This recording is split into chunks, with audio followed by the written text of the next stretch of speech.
Hey there, welcome back. Joe Gilder here. We're going to dive into bass in this song. If you haven't downloaded these tracks yet, you should.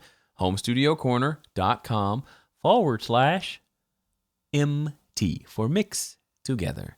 So you can do this along with me. Today we're going to dive into bass. We've got our drums right where we want them. Right after I stopped the last video, I was listening to this final down chorus, and I got to admit that little side stick on the snare with the reverb sounds really cool when I pull up all the other tracks. Your bride, king, queen, having control. It's distant, it's not super obvious, but it's there. I kind of like it. So we're going to bring up our bass. One of the other reasons, by the way, you may recall, I set up my static mix with all of these faders at 0. One reason to do that is so that when I get to this point of the mix, and I'm kind of reintroducing everybody one at a time and just starting to make them blend together and do individual EQ and compression and stuff, I can just turn them all down, then I can just go boop and kick them back up to 0, and it's right where I had it on the static mix. So that's kind of nice. So let's bring in bass, and let's find a good spot for that. I tend to like the big choruses for those. Let's do the big build-up chorus right here. That's not long enough. We'll do this chorus, and I shall loopeth it. I am loopething it. I actually haven't set the tempo of this session to the song. The only reason to do that is if I need to do any editing or and like copying and pasting things, or if I'm gonna be doing any time-based delays and things like that. And I don't think I am. So I haven't bothered. So if I do end up doing it later, I will tap the tempo in. It'll probably mess up my markers when I tap it in. So probably should have done that earlier, but I didn't, and that's okay. All right, here we go. Here's drums and bass.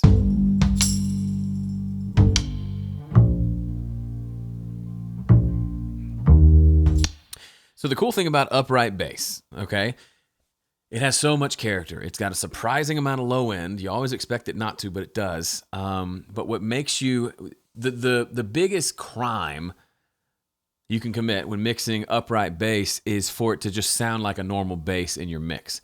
So, meaning you just you make sure you got the low end there, and someone could listen to it and you could ask them, what kind of bass is that? And they'd be like, man, it's just regular bass. That's sad, because an upright bass is a huge instrument, and the guy has to lug that thing around to all the shows, you know? So let's make sure people can at least hear that. So one of the ways I try to do that is through EQ and making sure that we hear those upper frequencies. So the slap sound of his fingers on the string, those kind of little extra tidbits that let you know that it's an upright bass, in addition to the thumpy low end.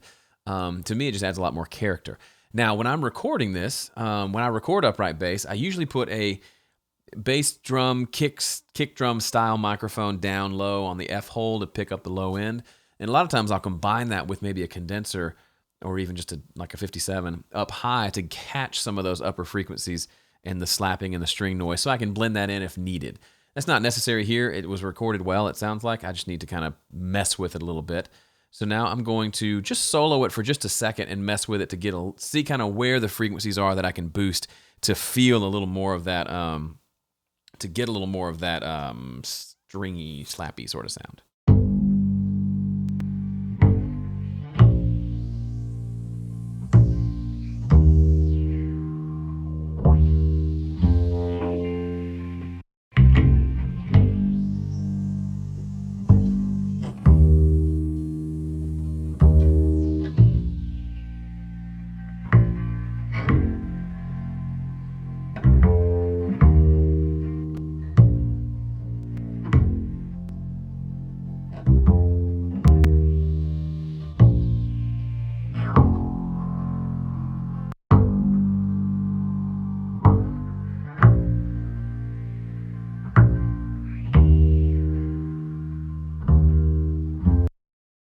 That was kind of a failed experiment. There's a little bit at 1K that adds a little bit, but there's just not much captured there because we're just kind of more capturing low end for the most part.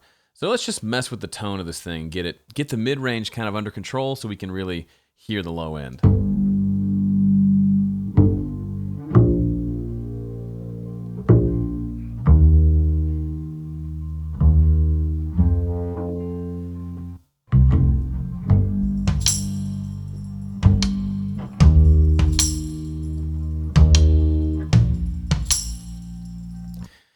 right, so as I mentioned early on in this series, the compressor is going to be our friend. If you just look, even just looking at this waveform, you can see the different notes are different volumes, and then the sustain of this thing is just, here's the peak, and then the sustain is just so little. So I'd like to get a little more sustain out of it and have it stay punchy and be able to hear all the little intricate things he's doing. Like, for example, verse 2.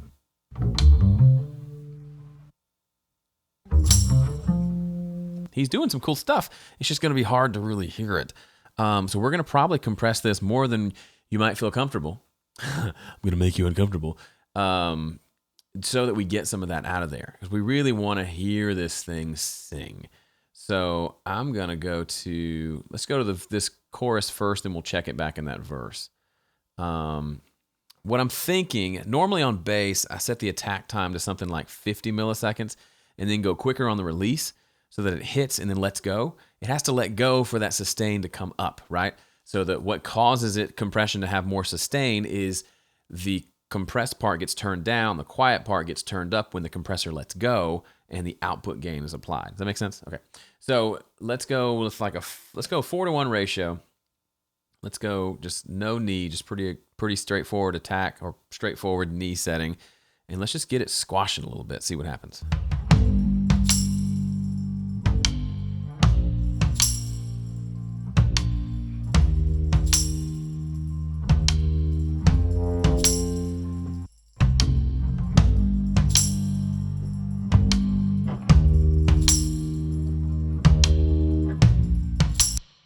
So there's some interesting warble that's happening where the compressor's trying to let go, but it's still across the threshold.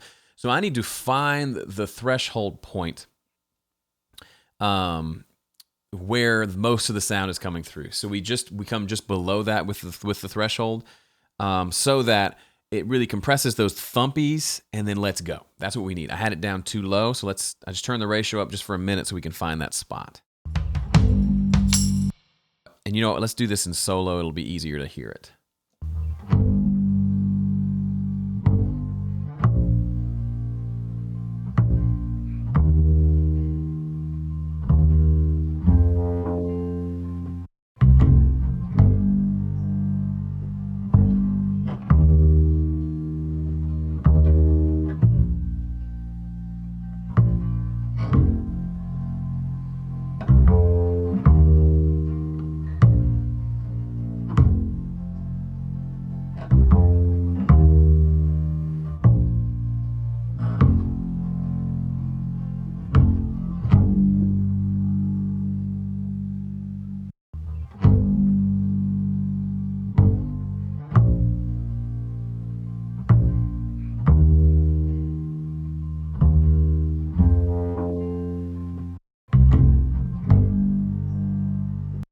That feels interesting. If we turn the compressor off,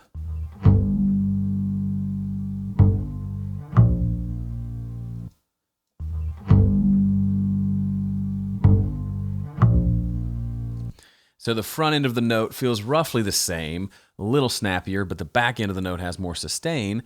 Let's see if that feels more audible with the drums.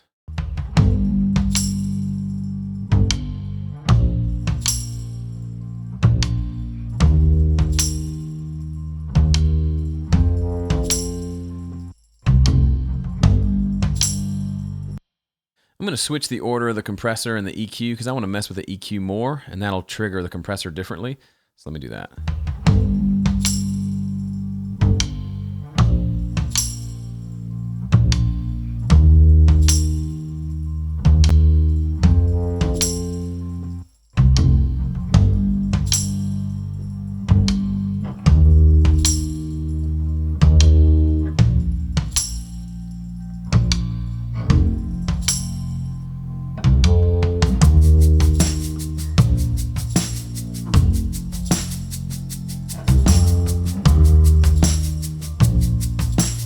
Now, you may think sending the bass to a reverb is stupid, but if you put a really, a high-pass filter at 200 hertz on your reverb, it's not going to make it more muddy, and it can actually fill things out and give it some space, like some width, which is kind of neat.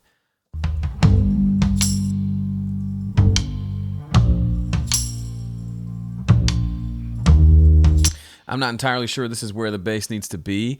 I think we're in the right direction, but we can't really tell till we get the other instruments in, right? Because that's what was causing the problems. So I'm kind of happy with that. Let's just pull the other instruments in to hear it. We still have work to do on these guitars, but I just want to hear the bass in the context of these other instruments being brought in. Okay, here we go. So seize the need to be a prideful king or queen, having control, looking for the fool's gold, wandered off, lost and gone astray. Okay, it's not different enough. I feel like it needs to be more different. I'm going to try a different type of compression that I honestly don't think will work. The thing about it is we don't need to maintain punch. A lot of times I think of using a compressor as adding punch. An upright bass has more punch than most things you're going to record. So we don't need to give it punch. We actually need to probably take away some of the punch to give it some sustain. So I'm going to use this, I don't know why I call it this butter compression. I even have it saved as a preset, butter. All right, so the way this works, and I've done this before, it works really well on vocals and acoustic guitar. It may not work at all, but the idea here is a pretty quick attack, fairly quick release. You bring the threshold all the way down. The ratio is all the way down. So there's no compression happening yet, and you slowly turn the threshold up, or the ratio up. And what it does is even at a 1.3 to 1 ratio, it's going to compress quite a bit because the threshold's all the way down. So essentially, whenever the bass sounds, it's being compressed. This tends to have the effect of tightening everything up, making it not be as dynamic and giving it some sustain. I don't know if it's going to work, but let's try it and see.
I was wrong. It was worth a try. It's not right for a track like this. The bass suddenly disappears and doesn't have any punch, which I just talked about how we're trying to take away some of the punch. We took away too much punch. It's punchless now. Let's remove this. I switch back to this one. That one just feels better. We can mess with the attack and release a little bit more. And we can go more aggressive on the ratio if we want that loud note to be turned down a little bit.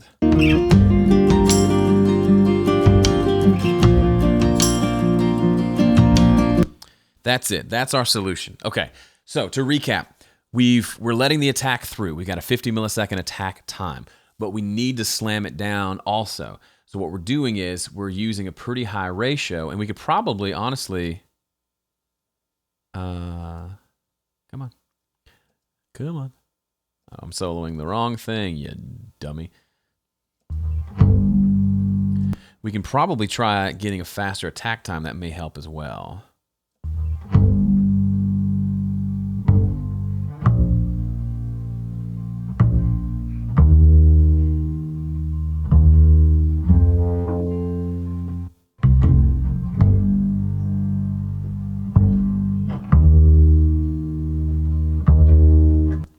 I don't hear much of a difference. I'll just leave it at 50 like it was.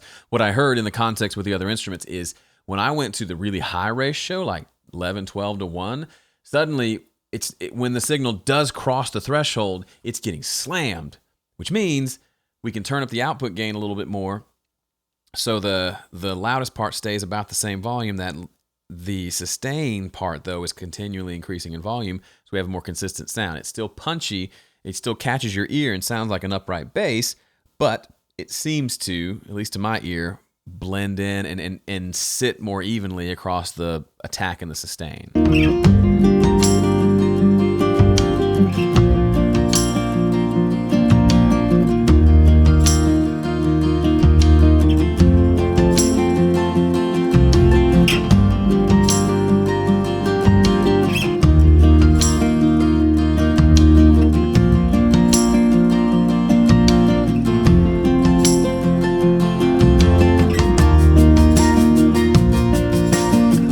Now, the final piece of the puzzle, there's a little bit of rumble still there.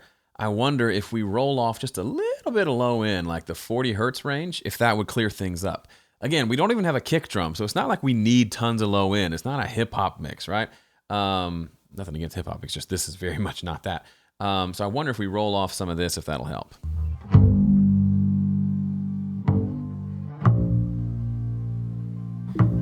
Here's a little trick I like to do to see if that's the case. Bring the high pass filter way up. So it's up at like 190, 200. Obviously, extremely too high. And then slowly just roll it down and maybe close your eyes and just listen to when it feels full enough. And what a lot of times I found is it's usually before I get all the way to the bottom. So when it's rolling off maybe below 80 hertz, maybe that sounds the best. I doubt it, but I'm going to try it and see.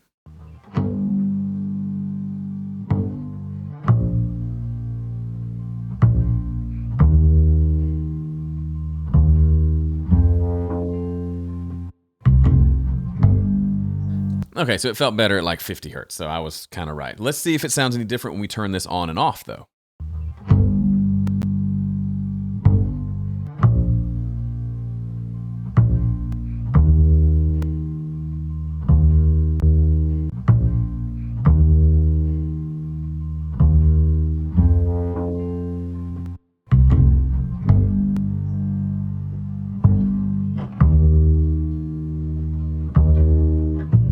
It saves us a little bit of extra low end. Not one of those things that's going to be like, this is the best thing I've ever heard on the bass guitar.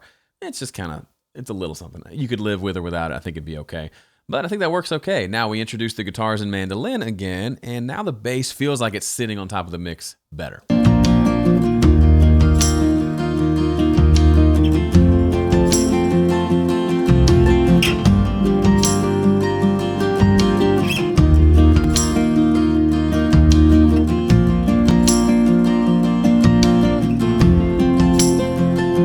For giggles, as we finish out this episode, let me turn the plugins off and then turn them back on. The overall like punch of the bass is probably going to be around the same, but what I'm expecting to hear is it's going to sustain more. Let's see if that's true. Let me go to the beginning of the chorus where it makes sense.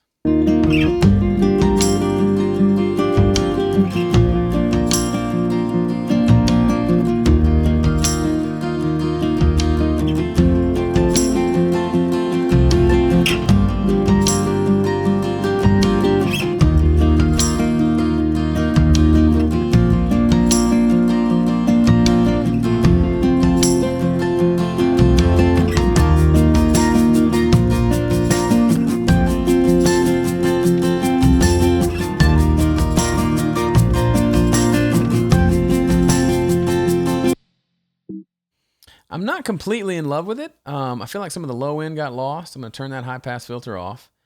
And then maybe turn this down to where there's not quite as much compression here.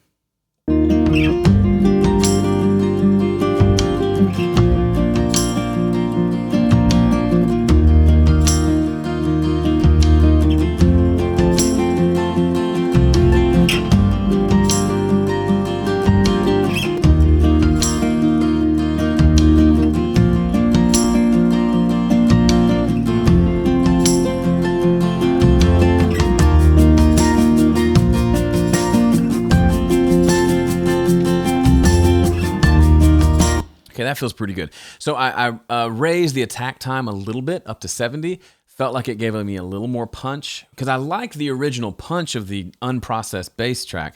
I'm just trying to get a little more sustain out of it. One possible option would be parallel processing, where we really heavily compress one copy and let the other one through.